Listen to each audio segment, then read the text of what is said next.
Hello guys, welcome back to Ryan's Ant World. Last video we discussed about how to identify a queen ant. Tutorial number 1 was how to make a test ship setup. Tutorial number 2, how to identify a queen ant. So this video is going to be like what to do when you're starting your colony and you want to raise it to a big super colony. As I am also excited. So my fire ant colony is also going to go big, so I think big. So this time I'm going to go on to one species of ants, as I have a lot of them, carpenter ants, black carpenter ants and all those carpenter ants. So now we are going to go to carpenter ants. So we are going to discuss about what type of habitat they like, the different species about which habitat they like, but I'm going to focus on carpenter ants. So my carpenter ants will take a long time to grow, as these are big ants. They take a lot of time to grow from just an egg to adulthood. So let's start. So as you guys already know, when you need to start a colony, you'll obviously start it in a test tube setup. But what to do when your first worker has arrived? When it's a funding process of these ants, you don't need to give them anything. Like with this our queen ant over here, our Fedora species of ants. Like as you guys can see, she has already laid some eggs over here. So during this funding process, you don't need to give them any kind of food, honey. You don't need to give them, as they are they are prepared for that. As is the wing muscles which gave the power for the wings. That's what they use to feed their larvae. So you can wait until the first worker has arrived and then you take. Usually the first group of workers are workers, they're not any soldiers or supermajors. So like when the first worker has arrived, I like to wait till there are 2 or 3 workers.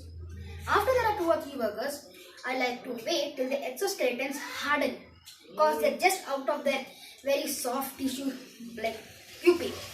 So they need to harden the exoskeleton.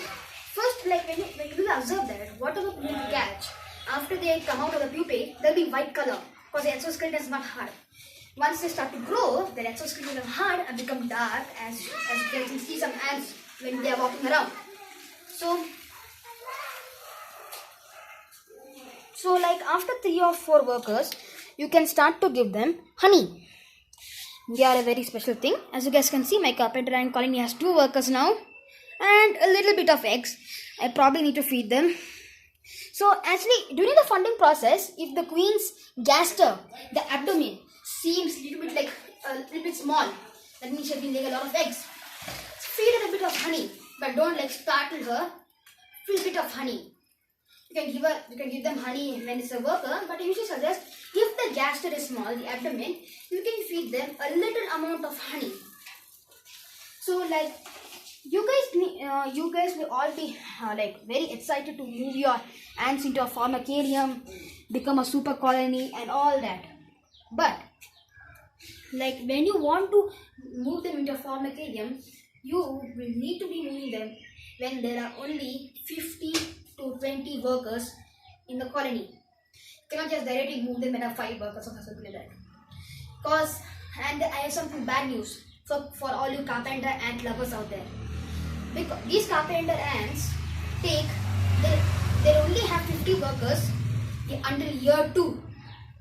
That's because unlike other species, these guys are big, as I said before. They take a lot of time to pupate, and these queen ants are sometimes very lazy. They do not lay always around the clock, eggs around the clock like every other ant. They take breaks sometimes, like a period of 1 week or sometimes in 1 month. They take breaks. That's why this colony just got something like last month is still having 2 workers. So even for black carpenter ants, but black carpenter ants are considered different than the normal carpenter camponadas, as they lay eggs continuously. They lay eggs around the clock. So like it will take up to year 2.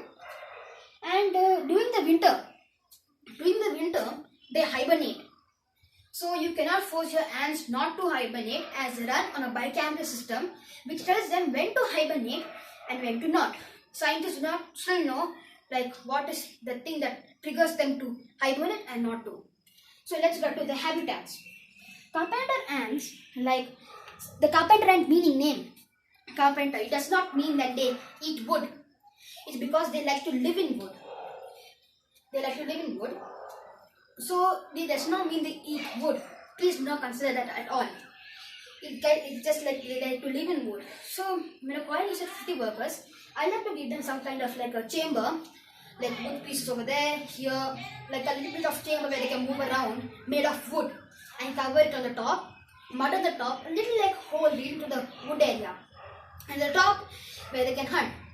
After the colony becomes little big, as you guys can see over here, that I have created this box and I have made 2 holes, one over here and one over here. So like when your colony become big, you can just put the test tube over here and the ants will walk in. But over here, I like to pluck in some cotton. You can normally give them some food in here itself when your colony is there. But after it starts to be big, they'll not like this. So this little hole, we need to remove the cotton, put a kind of tube, a plastic tube that connects to another world, which is like another world which you can see. It's not very dark like this. So that world we usually called outworld. An outworld. An outworld is a place where you can like hunt. So this place will no longer be good to hunt. It will just be a mother nest. And you can give them the food in the outworld. So more of the ants will not be over there. Some ants can be over there in the outworld also. Even sometimes few ants like to dig into the outworld and make their place also home. So let's talk about their habitat now. As I said before, they are tropical ants, but they live in wood. And we have finished with that obviously now, but let's go to food. As before, when the colony has 3 to 4 workers, give them like a honey. Proceed to give them that for something like 4 to 5 weeks. Then the colony starts to be bigger. We need protein to get the super majors and all the other strong workers out there, soldiers, everyone. So feed them a cricket leg or a cockroach leg, anything.